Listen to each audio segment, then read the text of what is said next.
6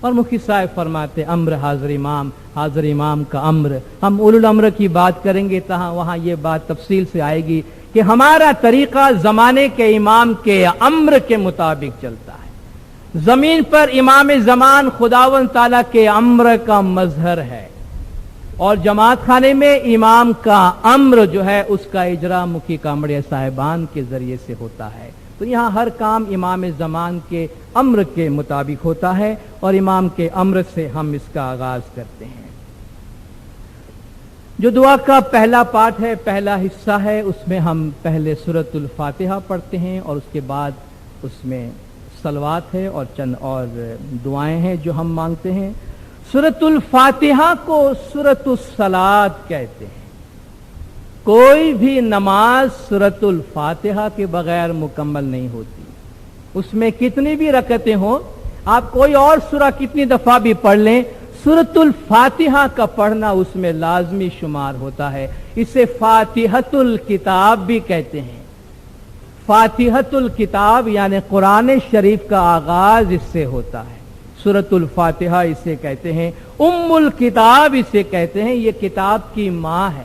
کہتے ہیں پورے قرآن کا جو خلاصہ ہے وہ سورۃ الفاتحہ کے اندر موجود ہے.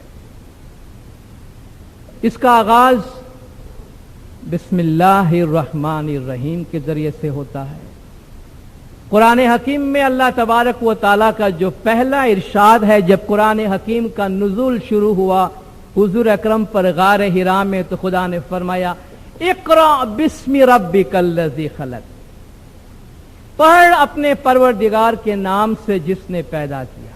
تو خدا نے جب اپنے وحی کا آغاز کیا اور حضور سے کلام کا آغاز ہوا اور حضور کو قرآن پڑھنے کی تعلیم دی گئی، تو فرمایا پڑھ اپنے پروردگار کے نام سے. اور اسی کا جواب گویا یہ ہے بسم اللہ الرحمن الرحیم، اللہ کے نام کے ساتھ جو بڑا مہربان نہایت رحم والا ہے. سب سے اہم بات اس کے اندر یہ ہے کہ ہر کام کا آغاز اللہ کے نام کے ساتھ ہوتا ہے. جب ہم ہر کام میں بسم اللہ کہتے ہیں اللہ کے نام کے ساتھ، تو گویا ہمارے اس کام کے اندر برکات شمار ہو جاتی ہے. خدا نے فرمایا للہ الاسماء الحسنی فادعوہ بہا، اللہ کے بڑے اچھے اچھے نام ہیں، ان کے ذریعہ سے اسے پکارو. تو جب بسم اللہ کا نام لے کر رحمان اور رحیم کہہ کے ہم شروع کرتے ہیں، تو ایک تو خدا کے حکم کی فرمان برداری ہوتی ہے، اور دوسرا خدا فرماتا ہے کہ تبارک اسم ربک ذی الجلال والاکرام، میرے پروردگار کا جو نام ہے بڑا بابرکت اور بڑا بزرگ والا ہے. تو جو خدا کے نام کا ذکر کرتا ہے، خدا کے نام سے اپنے کام کا آغاز کرتا ہے، اس کے کام میں خدا کے نام کی وجہ سے، خدا کے نام لینے کی وجہ سے برکت ہو جاتی ہے. اس لیے خدا فرماتا ہے اس کے نام سے کام کا آغاز کیا جائے. پہلور نام خدا جی کو لیجئے، پہلا نام ہمیشہ خدا کا لیا کرو. اور اسلام میں آپ دیکھیں اللہ تبارک و تعالیٰ کا جب تعارف کروایا جاتا ہے بسم اللہ الرحمن الرحیم، اس اللہ کے نام سے جس کی کتنی صفات قرآن حکیم میں بیان کی گئی ہے. کوئی ایسی صفت نہیں جو خدا کی ذات میں نہیں، کوئی ایسی طاقت نہیں جو خدا کی ذات میں موجود نہیں، مگر خدا اپنے نام کا تعارف کن صفات کے ساتھ کراتا ہے. بسم اللہ الرحمن الرحیم، اس اللہ کے نام کے ساتھ جو بڑا رحمان ہے، بڑا رحیم ہے، ہمارا مالک، ہمارا خالق، ہمارا پروردگار، جس نے ہمیں جنم دیا ہے، جس کے ہاتھوں میں ہم ہیں، جو ہماری پرورش کر رہا ہے، وہ رحمان اور رحیم ہے. اس لیے اپنی زندگی میں حالات کبھی کیسے بھی ہو جائے، کبھی بھی خداوند تعالیٰ کی رحمت سے مایوس نہیں ہونا چاہیے. کبھی خدا کی رحمت سے مایوس نہیں ہونا چاہیے. وَرَحْمَتِي وَسِعَتْ كُلَّ شَيْءٍ، میری رحمت نے ہر چیز کو اپنے گھیرے میں لے رکھا ہے. قُلْ يَا عِبَادِيَ الَّذِينَ أَسْرَفُوا عَلَىٰ أَنفُسِهِمْ لَا تَقْنَطُوا مِن رَحْمَتِ اللَّهِ. کبھی ہم یہ سمجھتے ہیں ہم بڑے گنہگار ہیں، بڑا خطا کیا ہے ہم نے، بڑا ظلم کیا ہے اپنی ذات پر، عبادت نہیں کی ہے، بندگی نہیں کی ہے، زندگی کے ایسے موڑ پہ آ گئے ہیں کہ اب مایوس ہے، کیا پتہ میرے گناہ معاف ہوں گے یا نہیں، خدا کی رحمت کی نظر مجھ پہ پڑے گی بھی نہیں۔ خدا فرماتا ہے اے میرے بندوں سے کہہ دو، اے میرے بندو جنہوں نے اپنی جانوں پہ زیادتیاں کی ہیں، جنہوں نے اپنی جانوں پہ ظلم کیا ہے، لا تقنطوا من رحمت اللہ، خدا کی رحمت سے کبھی مایوس نہیں ہونا۔ Life will have many disappointment for you, مولا نے فرمایا دنیا میں زندگی میں تمہارے لیے بہت سی نا امیدیاں اور ناکامیابیاں ہوں گی۔ If 1/5 of one's hopes is realized, one is extremely lucky and fortunate. اگر کسی کی 20% پانچویں امیدوں کا 5واں حصہ بھی اگر پایہ تکمیل کو پہنچ جائے، پوری ہو جائے، تو وہ بڑا خوش قسمت ہوتا ہے۔ اس لیے زندگی میں failure سے do not be disappointed by the failures، ناکامیوں سے disappointed مایوس نہ ہونا۔ Failure should be forgotten and new efforts made۔ ناکامیوں کو بھول جاؤ اور نئی کوشش کرو۔ Despondency is a sin، مایوسی ایک گناہ ہے، مولا فرمائے۔ Despondency is a sin and hope is a necessary part of Iman، both for material wealth and above all for spiritual enlightenment۔ دنیاوی ترقی کے لیے بھی اور سب سے بڑھ کر روحانی ترقی اور روحانی کشف انکشاف کے لیے امید بہت اہم حصہ ہے۔ اس لیے زندگی میں اندھیرا کبھی مت آنے دیجئے، زندگی میں تاریکیاں کبھی نہیں آنے دیجئے، زندگی میں مایوسی کبھی مت آنے دیجئے۔ خدا کی رحمت میں بڑی گنجائش ہے۔ وہ رحمتی وصیت، اس نے جو رسول کو دنیا میں بھیجا تو فرماتا ہے وما ارسلناک الا رحمتا للعالمین، ہم نے آپ کو تمام جہان والوں کے لیے رحمت بنا کر بھیجا ہے۔ مومنین کی تعریف یہ فرمائے کہ رحماء بینہم، یہ ایک دوسرے پر رحم کرنے والے ہیں، ایک دوسرے کے ساتھ شفقت رکھنے والے ہیں، ایک دوسرے پر مہربانیاں کرنے والے ہیں۔ تو یہ جو اللہ کی کائنات ہے، یہ جو خدا کی دنیا ہے، یہ جو ہم مخلوق ہے، ان سب پہ خدا کا بڑا کرم ہے، خدا کی بہت رحمت ہے۔ خدا کی رحمت سے کبھی مایوس نہیں ہونا چاہیے اور خدا سے رحمت طلب کرنے میں کبھی تھکنا نہیں چاہیے، رحمت مانگتے رہنا چاہیے، رحمت طلب کرنا چاہیے۔ خدا اس کی تعریف کرتا ہے اور خدا جو ہے وہ اس کا انکریجمنٹ کرتا ہے ہمارے لیے۔ الحمدللہ رب العالمین، سب تعریف اللہ تعالیٰ کے لیے ہے جو تمام جہانوں کا پالنے والا ہے۔ بھئی اب سب تعریفیں اللہ تعالیٰ کے لیے کیوں نہ ہو؟ جو رب العالمین ہے، جو تمام جہانوں کا پالنے والا ہے، اللہ تبارک و تعالیٰ کا بڑا اہم پیغام اس کے اندر ہے، جو اس دعا کے ذریعہ سے، اس تسبیح کے ذریعہ سے، جو ہماری ایک تسبیح بھی ہے، الحمدللہ ہم ایک تسبیح پڑھتے ہیں، سب تعریف اللہ تعالیٰ کے لیے، ہماری انسانیت برقرار رہتی ہے۔ ہماری انسانیت کو جو چیز سب سے زیادہ ڈسٹرب کر دیتی ہے وہ بڑائی اور گھمنڈ ہے، اور اس گھمنڈ سے ہم کو بچایا جاتا ہے۔ جب ہم کوئی بھی اچھا کام کرتے ہیں، جب اس کی کوئی بھی تعریف کی جاتی ہے، ہم سے کوئی آ کر تعریف کرتا ہے، ہم نے اچھا کام کیا، مگر یہ یاد رکھیں الحمدللہ میں اپنی مرضی سے پیدا نہیں ہوا ہوں، میں اپنی مرضی سے زندہ نہیں ہوں، میرے پیچھے ایک اور طاقت ہے جس نے مجھے پیدا کیا ہے، جو خالق ہے، رب ہے، جو مجھے زندہ رکھے ہوئے ہے، جو مجھے توانائی دے رہا ہے۔ میری توانائی میری اپنی نہیں ہے، نہ میں اپنی مرضی سے دنیا میں آیا ہوں، نہ اپنی مرضی سے جاؤں گا، تو میری بڑائی کس چیز کی؟ مولا نے فرمایا آپ میں سے جنہوں نے دنیا میں ترقی کی ہے، یہ مت بھولنا کہ اللہ تعالیٰ کی مہربانی، شفقت اور رحمت کی وجہ سے ہے، اور اس کے لیے تمہیں اللہ تعالیٰ کا شکر گزار رہنا چاہیے، اور یہ کہنا ہی کافی نہیں ہے کہ میں یہ کام کر رہا ہوں، میں بڑا اچھا کر رہا ہوں۔